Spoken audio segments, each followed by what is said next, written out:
Today I'm going to show you how to create this 1920s flapper look. I've specifically designed this to look good both in colour in real life and also for black and white film.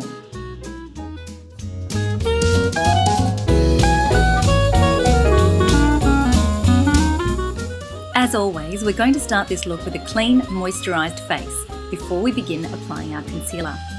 I'm using a very light coloured cream concealer here, which I apply to the eye socket area. Apply the product first and then we'll blend it next using our concealer brush. The concealer brush is used around that eye socket area, but it presses the concealer in rather than smoothing that or blending that right across the skin. Then feather that out until you don't see any harsh lines.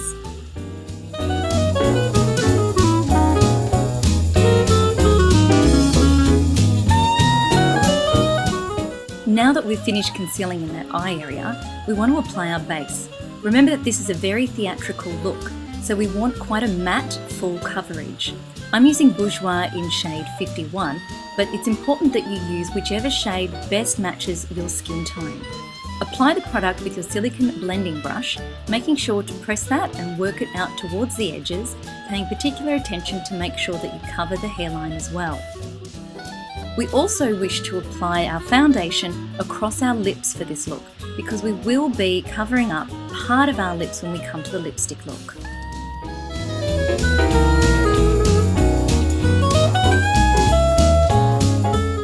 Now that we've applied the base, we need to set it. I'm using this violet brightening powder from Besame Cosmetics. Now this particular powder is a translucent powder that's essentially colourless, so it works really well for all skin tones.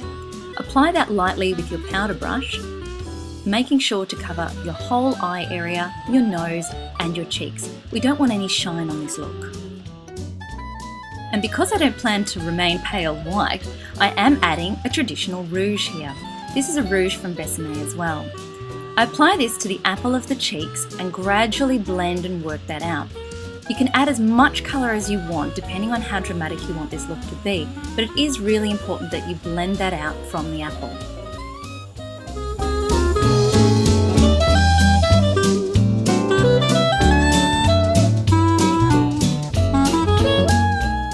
I haven't gone too heavy here, but if you want to and you want the full Clara Bow effect, go crazy with the rouge. For our eyes, I'm using two colours only from this palette, the pale blue and then the deep grey for our contouring. Apply the pale blue on your eyeshadow brush across the lid, taking care to cover up to the crease line but not as far as the brow.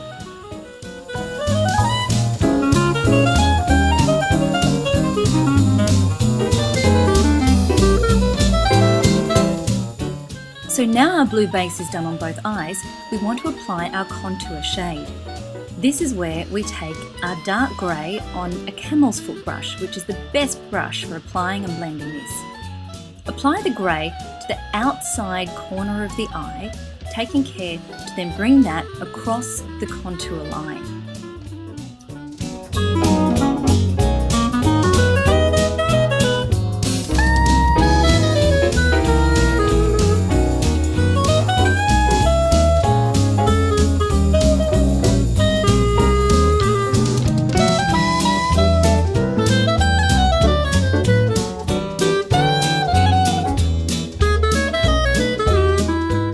See the intensity of the colour as we've applied it here, but for better results we want to blend this a little.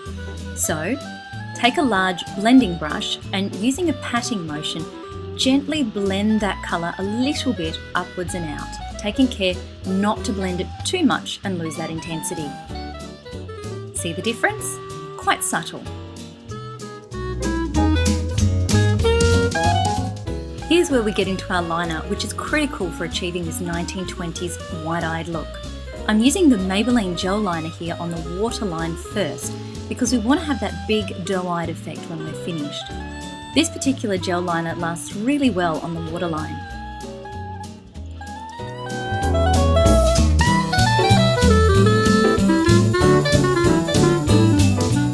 You can do this next section with a pencil if you prefer, but me, I'm a liquid eyeliner addict. So using my liquid liner, I'm creating this line that doesn't go past the end of the eye, but creates a small triangle shape because we want to give intensity to the lashes without adding false lashes to this look. Then take the point of the brush from the bottom corner of the eye and meet that to the top line. You can see how I've created this little triangle on the outside corner edge. Now, we want to take the same brush and fill in that remaining triangle area so that there are no gaps. Then finish our line right across the eye.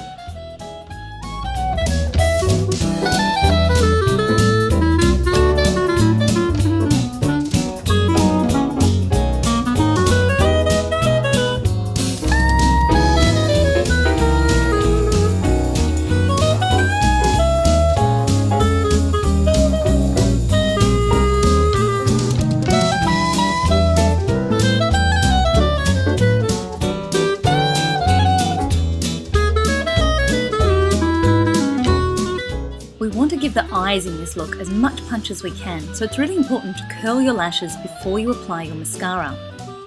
Using your mascara, work at the outside edge, applying most of the product there, then work your way in. For this look, we're also going to apply a lot of mascara on the bottom lashes. This is what's going to give us that Bambi effect.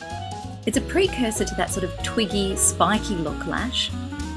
By keeping the brush on a vertical angle, you'll be able to get a lot of product onto these lashes, making them look quite doll-like before you comb them through with the brush again.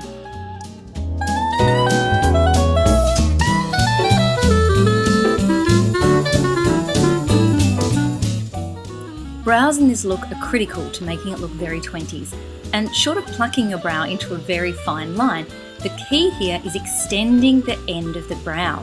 You actually want to extend this all the way down so it's pretty much level with the bottom of your eye. Very dramatic.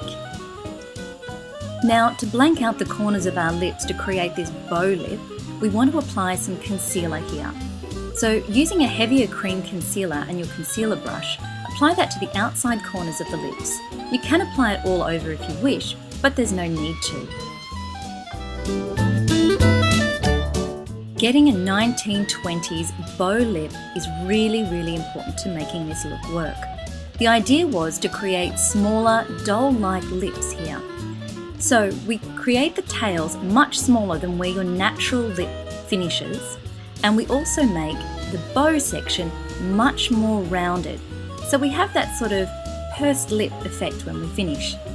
Make sure to take your time and use a very sharp pencil when you're drawing these lines. This is something that's going to require some skill and a bit of an artistic eye to create.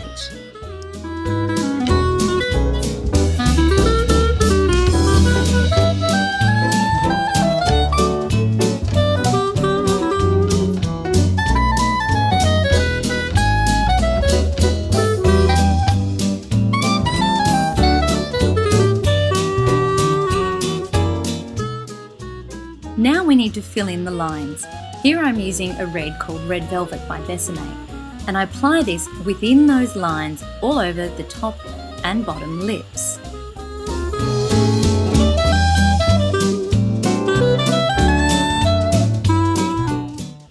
Now I like the red, but it's not quite dramatic enough for me, so I'd like to make it a darker, more plum colour.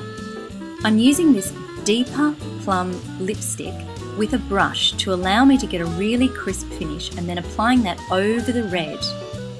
You can see that it gives it a much more sophisticated, dark film noir type look.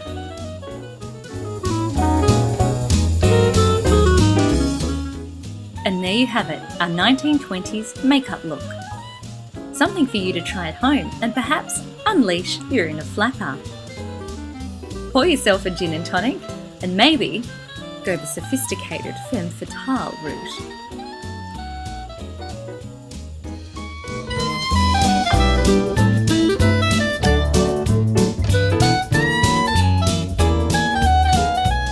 Next time, join me for the all-important 1920s finger wave.